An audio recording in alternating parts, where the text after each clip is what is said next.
বাংলাদেশের তরুণদের আন্তর্জাতিক চাকরির বাজারে আরও প্রতিযোগিতামূলক করে তুলতে শিক্ষা ও দক্ষতা উন্নয়নে যৌথ উদ্যোগ জোরদার করেছে বাংলাদেশ ও চীন।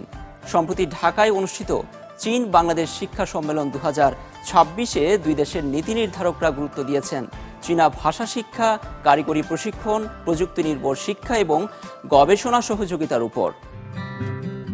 বাংলাদেশ ও চীনের মধ্যে শিক্ষা, বিজ্ঞান, প্রযুক্তি, স্বাস্থ্যসেবা এবং সাংস্কৃতিক সহযোগিতা আরও জোরদারের লক্ষ্যে ঢাকায় অনুষ্ঠিত হয়ে গেল চীন বাংলাদেশ শিক্ষা সম্মেলন 2026।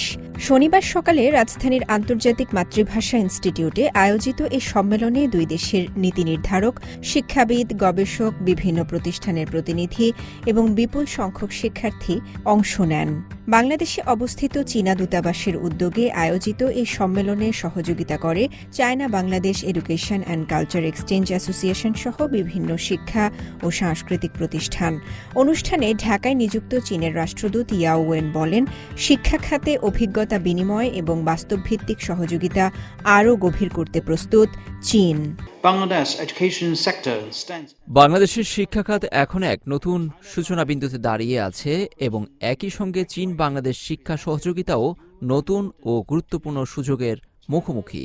শিক্ষাকে অগ্রাধিকার, প্রাতিষ্ঠানিক উদ্ভাবন, শিল্প খাতের সমন্বয় এবং উন্মুক্ত সহযোগিতার মাধ্যমে এই অংশীদারিত্ব দুই দেশের আধুনিকায়ন, তরুণদের বিকাশ এবং সামগ্রিক দ্বিপাক্ষিক সম্পর্ককে আরও শক্তিশালী করতে চায় চীন। সম্মেলনে প্রধানমন্ত্রীর শিক্ষা বিষয়ক উপদেষ্টা মাহাদি আমিন বলেন, আধুনিক দক্ষতা ভিত্তিক এবং প্রযুক্তি নির্ভর শিক্ষা ব্যবস্থা গড়ে তুলতে সরকার বিশেষ গুরুত্ব দিচ্ছে। বাংলাদেশের চীনা বিনিয়োগ বৃদ্ধি পাওয়ায় আমাদের তরুণদের দেশে ও বিদেশে এমন দক্ষতা ও ভাষাগত সক্ষমতা অর্জন করতে হবে যাতে তারা বাংলাদেশে শিক্ষা গ্রহণ করেও বৈশ্বিক নাগরিক হিসেবে গড়ে উঠতে পারে। অনুষ্ঠানে শিক্ষামন্ত্রী আনম এহসানুল হক মিলন জানান, চীনের সঙ্গে যৌথভাবে কারিগরি ও সাধারণ শিক্ষা কার্যক্রম চালু করতে যাচ্ছে বাংলাদেশ সরকার। বাংলাদেশে এখনও বৃত্তিমূলক শিক্ষাকে অনেক ক্ষেত্রে সামাজিকভাবে কম গুরুত্ব দেওয়া হয়, কিন্তু চীনের অভিজ্ঞতা প্রমাণ করে প্রযুক্তিগত ও কারিগরি শিক্ষা অর্থনৈতিক উন্নয়নের অন্যতম প্রধান চালিকা শক্তি। বাংলাদেশ ও চীনের মধ্যে সবচেয়ে কার্যকর সেতুবন্ধন হতে পারে শিক্ষাক্ষেত্রে সহযোগিতা।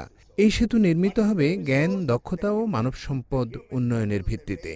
আয়োজকরা জানান, সম্মেলনের মূল লক্ষ্য হল চীন ও বাংলাদেশের মধ্যে শিক্ষা বিনিময় সম্প্রসারণ এবং চীনা ভাষা ও কারিগরি দক্ষতা ভিত্তিক আধুনিক প্রশিক্ষণ মডেলকে এগিয়ে নেওয়া। একই সঙ্গে দুই দেশের শিক্ষা প্রতিষ্ঠানগুলোর মধ্যে ভর্তি কার্যক্রম, শিক্ষাদান পদ্ধতি এবং শিক্ষক প্রশিক্ষণের সহযোগিতা বাড়ানোর উপর গুরুত্ব দেওয়া। 20টিরও বেশি চীনা প্রতিষ্ঠানের অংশগ্রহণ এবং সহস্রাধিক শিক্ষার্থীদের উপস্থিতিতে দিনব্যাপী চলা এই আয়োজন চীন বাংলাদেশ কৌশলগত অংশীদারিত্বকে নতুন উচ্চতায় নিয়ে যেতে গুরুত্বপূর্ণ ভূমিকা রাখবে।